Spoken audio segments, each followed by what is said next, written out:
Hello students, welcome to my channel. Students, आज मैं आपको अपने इस वीडियो में बैलेंस शीट के बारे में बताऊंगी।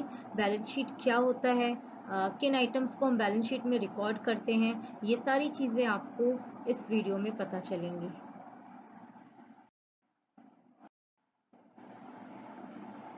Balance sheet. A balance sheet is a financial statement that shows company's assets, liabilities and capital at a specific point of time. Balance sheet एक फाइनेंशियल स्टेटमेंट है जो कंपनी की एसेट्स, लाइबिलिटीज और capital को शो करता है एक specific point of time, मतलब eight the end of the accounting year पे। Balance sheet includes assets on one side and liabilities on other side. Balance sheet का एक साइड एसेट साइड होता है और एक साइड लाइबिलिटी साइड होता है। फीचर्स ऑफ बैलेंस शीट, कुछ बैलेंस शीट के फीचर्स हैं वो मैं आपको बताती हूँ। A balance sheet is only a statement and not an account. Balance sheet कोई अकाउंट नहीं होता, ये कोई लेडजर नहीं होता। बैलेंस शीट एक स्टेटमेंट है। It has no debit and credit side. Balance sheet का कोई डेबिट और क्रेडिट साइड नहीं होता। It is prepared at the end of accounting year.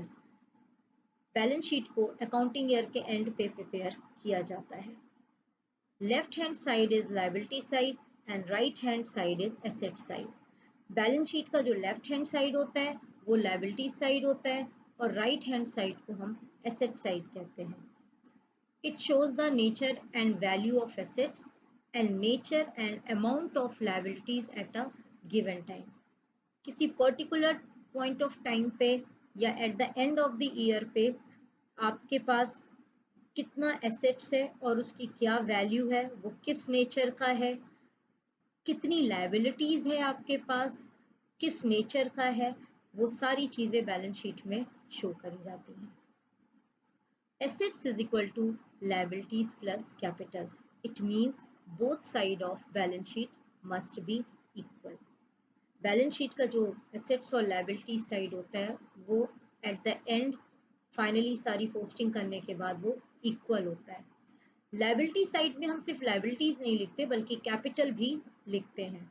और ये equation assets is equal to liabilities plus capital आगे चलकर एक अकाउंटिंग इक्वेशन है, उसमें हमें इस इक्वेशन को प्रूफ करना होता है कि कैसे हमारे एसेट्स जो हैं वो लाइबिलिटीज और कैपिटल के बराबर होते हैं। Now this is the format of balance sheet. Left hand side is liability side and right hand side is asset side. Students, मैंने आपको अपने पहले के वीडियो में बेसिक टर्म वाला जो वीडियो था उसमें मैंने आपको एसेट्स, लाइबिलिटीज़ और कैपिटल के बारे में समझाया है। सबसे पहले हम एसेट्स के बारे में पढ़ेंगे। एसेट साइड में सबसे पहले fixed assets, tangible. Fixed assets, tangible वो एसेट्स होते हैं जिन्हें हम लॉन्ग टर्म पर्पस के लिए यूज़ करते हैं बिजनेस में। They are not meant for resale और जो कि फिक्स्ड होते हैं, जिनका हम फॉर्म चेंज नहीं कर सकते, जैसे कि land and building, plant and machinery, furniture and fixtures, motor vehicles, equipment, premises, computer, typewriter, investment. Next is fixed assets, intangible. Intangible assets वो होते हैं जिनको हम देख नहीं सकते, टच नहीं कर सकते, केवल हम उन्हें फील कर सकते हैं, जैसे कि goodwill, trademark, patents and copyright. Now current assets. Current assets वो एसेट्स होते हैं जिनको हम साल भर के अंदर कैश में कन्वर्ट कर सकते हैं। For example, cash in hand, cash at bank, debtors, bill receivable, prepaid expenses, stock, accrued income. हम अपने राइट हैंड साइड में एसेट्स की रिकॉर्डिंग करेंगे, कभी भी हम लाइबिलिटी साइड में या लेफ्ट या इधर उधर नहीं लिखना है। हमें एसेट्स को हमेशा राइट हैंड साइड में बैलेंस शीट के लिखना होता है। नाउ अब हम लाइबिलिटी साइड के बारे में आपको बताएंगे। सबसे पहले हमें अपने फर्म की कैपिटल लिखनी पड़ती है, फिर उनमें हमें कुछ फर्दर प्लस माइनस करना होता है, जैसे कि अगर हमने ड्राइंग्स किया है पर्सनल पर्पस के लिए, अगर हमने कुछ विड्रॉ किया है अपने फर्म से तो वो माइनस होगा। फर्म को अगर नेट प्रॉफिट हुआ है तो प्लस होगा, अगर फर्म को नेट लॉस हुआ है तो वो माइनस हो जाएगा। देन उसके बाद हम रिजर्व लिखते हैं। प्रॉफिट का पार्ट अगर रिजर्व में ट्रांसफर किया जाता है तो because it is a part of profit तो उसको हम बैलेंस शीट में शो करते हैं। नाउ आपको मैंने पहले बता रखा है कि लायबिलिटीज़ दो तरह की होती हैं, एक होती हैं लॉन्ग टर्म लायबिलिटीज़ और एक होती हैं current liabilities. Long term liabilities में जैसे कि बैंक लोन, डिबेंचर्स, और करंट लायबिलिटीज़ वो लायबिलिटीज़ होते हैं जिनको हमें रीपेमेंट करने में विद इन अ ईयर हम जिनका रीपेमेंट कर देते हैं। साल भर से ज़्यादा टाइम नहीं लगता, जिनको हम विद इन अ ईयर साल भर के अंदर जिनका अमाउंट हम वापस कर देते हैं, रीपे कर देते हैं, उन्हें हम करंट लायबिलिटीज़ कहते हैं। जैसे कि bank overdraft, creditors, bills payable, outstanding expenses, unearned income. तो जैसे हम एसेट्स को राइट हैंड साइड में लिखेंगे, सिमिलरली हम कैपिटल और लायबिलिटीज को भी लेफ्ट हैंड साइड में ही नोट करेंगे। And finally balance sheet equal आना चाहिए।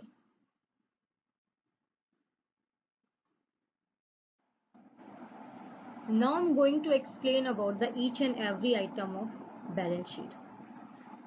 बैलेंस शीट की हर एक आइटम को मैं यहाँ पर एक्सप्लेन करूंगी जो कि आपके लिए बहुत ही हेल्पफुल होगा। सबसे पहले एसेट साइड। एसेट साइड में fixed assets, tangible. It refers to assets that have some physical value, जिनकी कोई फिजिकल वैल्यू होती है। For example plant and machinery, land and building, सारे एग्जाम्पल आपको गिवन है। Fixed assets, intangible. It is an assets that lack physical substance, जिनकी कोई physical value नहीं होती, जैसे जिनको हम देख नहीं सकते, टच नहीं कर सकते, केवल हम उन्हें फील कर सकते हैं। Current assets. करंट एसेट्स में आपका cash in hand. Cash in hand का मतलब है कि आपके ऑर्गेनाइजेशन में उस टाइम पे अवेलेबल अमाउंट, कितना कैश का अमाउंट अवेलेबल है आपके पास। Cash at bank. It refers to sum of all coins, notes और currencies deposited into the bank account of organisation. इसका मतलब है कि ऑर्गेनाइजेशन के बैंक अकाउंट में उस पर्टिकुलर टाइम पर कितना कॉइन है, करेंसीज है या नोट जो है वो डिपॉजिट है, उसे कहा जाता है cash at bank. Debtors. A debtor is a person of any organization that owes money to other party. Debtor organisation का वो पर्सन होता है जिसने ऑर्गेनाइजेशन से कुछ उधार लिए होते हैं। For example, if your organization sold goods on credit or provide any amount as credit to some person, that person is debtors.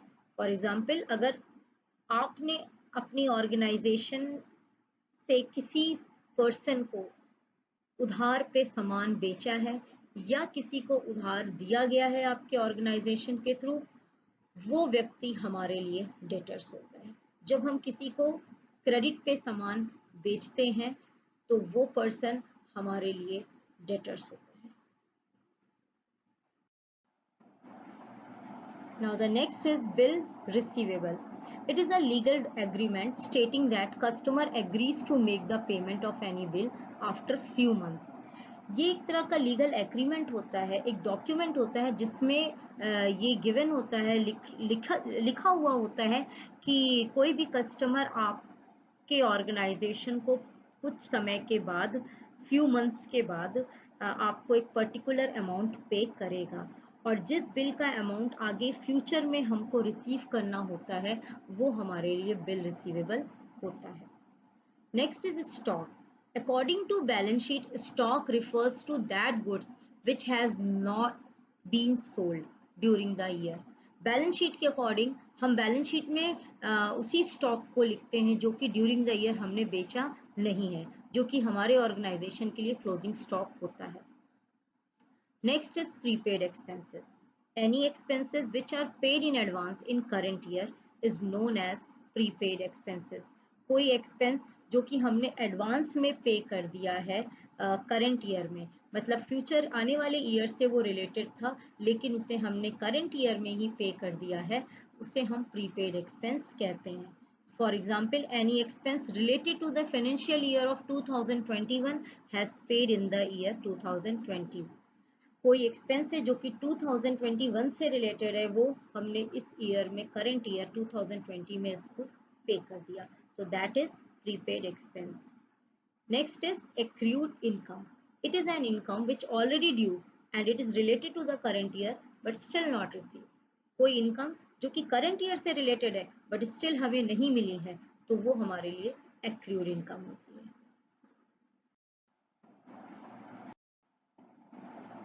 अब मैं आपको लायबिलिटी साइड के आइटम्स के बारे में एक्सप्लेन करूंगी। सबसे पहले capital, any amount of cash, assets और resources initially invested by the owner for commencing the business is called capital. It is also called equity.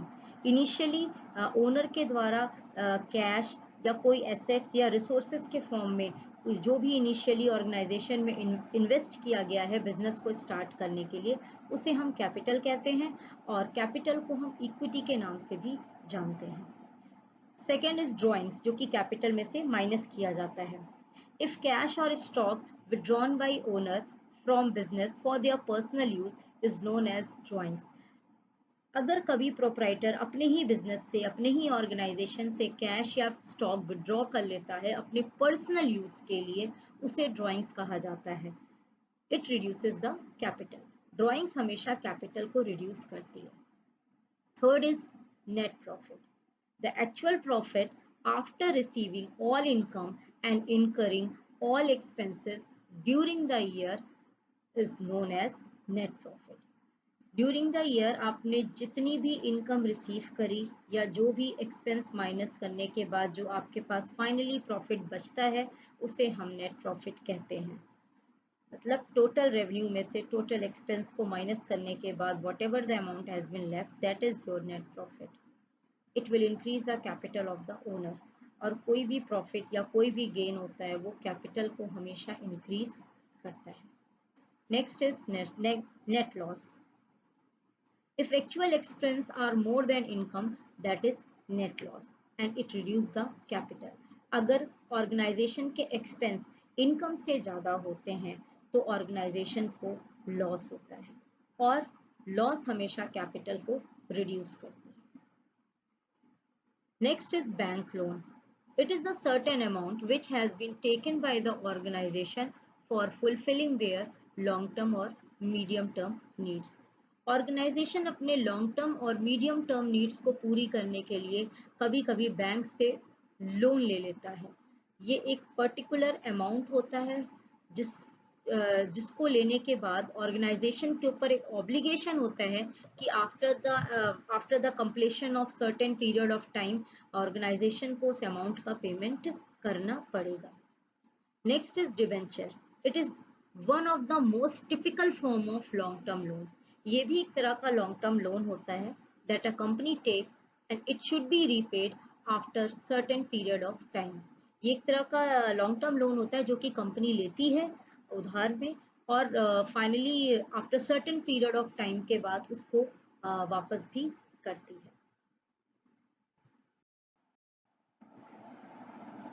अब मैं आपको करंट लायबिलिटीज के बारे में बताऊंगी। सबसे पहले है bank overdraft. It refers to a withdrawal of money that is greater than the available balance in an account. Overdraft का मतलब होता है कि आपके अकाउंट में, आपके बैंक अकाउंट में बैलेंस कम है लेकिन आपको विड्रॉ ज़्यादा करना है, तो बैंक एक अपने ट्रस्ट वर्दी कस्टमर्स को ये फैसिलिटीज़ प्रोवाइड करती है कि आप एक बैंक ओवरड्राफ्ट का फॉर्म आता है, उसे फिल करके आप विड्रॉ कर सकते हो। Next is creditors. Creditors refers to the party or person that has delivered a product, any service or loan to the company on credit. Creditor वो व्यक्ति होता है जो आपकी ऑर्गेनाइजेशन को कभी भी सामान या फिर अमाउंट या फिर कोई सर्विस उधार में क्रेडिट पे प्रोवाइड करता है। Next is bills payable. The amount mentioned in the bill paid on future date to the supplier or creditor is called bills payable. अगर ऑर्गेनाइजेशन के पास कोई बिल है जिसका पेमेंट फ्यूचर में जा करके करना है, इन फ्यूचर 2 महीने या 3 महीने के बाद किसी बिल का अमाउंट अगर ऑर्गेनाइजेशन को पे करना होता है तो वो बिल बिल्स पेबल कहलाता है। Next is outstanding expenses. Those expenses which are due, related in current year, still not paid is outstanding expenses. कोई expense जो current year से related है, current year का है, लेकिन अभी तक पे नहीं किया गया, उसे outstanding expense कहते हैं. Last is unearned income. An income received in advance without rendering any service is called unearned income. कोई इनकम जो कि आपको पहले से रिसीव हो गई हो, जिस सर्विस के लिए आपको वो इनकम मिलनी थी, वो सर्विस अभी आपने प्रोवाइड नहीं किया, लेकिन एडवांस में आपको कुछ इनकम हो गया है, तो उसे हम अनअर्न्ड इनकम कहते हैं. स्टूडेंट्स, मैंने आपको अपने इस वीडियो में बैलेंस शीट के बारे में काफ़ी डिटेल में समझाया है, और अगर आप इसको सुनेंगे तो आपको बैलेंस शीट कैसे बनाई जाती है, क्या क्या आइटम्स होते हैं बैलेंस शीट के, वो सारी चीज़ें आपको क्लियरली समझ में आएंगी. अपने आने वाले वीडियो में मैं आपको अकाउंटिंग इक्वेशन के चैप्टर के बारे में बताऊंगी, उसमें क्वेश्चंस कैसे करते हैं, और जो assets is equal to liabilities plus capital equation है, उसे हम कैसे प्रूफ करेंगे, वो सारी चीज़ें आपको अकाउंटिंग इक्वेशन में पता चलेंगी. आपको ये वीडियो मेरा पसंद आया हो तो प्लीज़ लाइक करिए, सब्सक्राइब करिए, और ज़्यादा से ज़्यादा मेरे वीडियो को शेयर करिए. Thank you.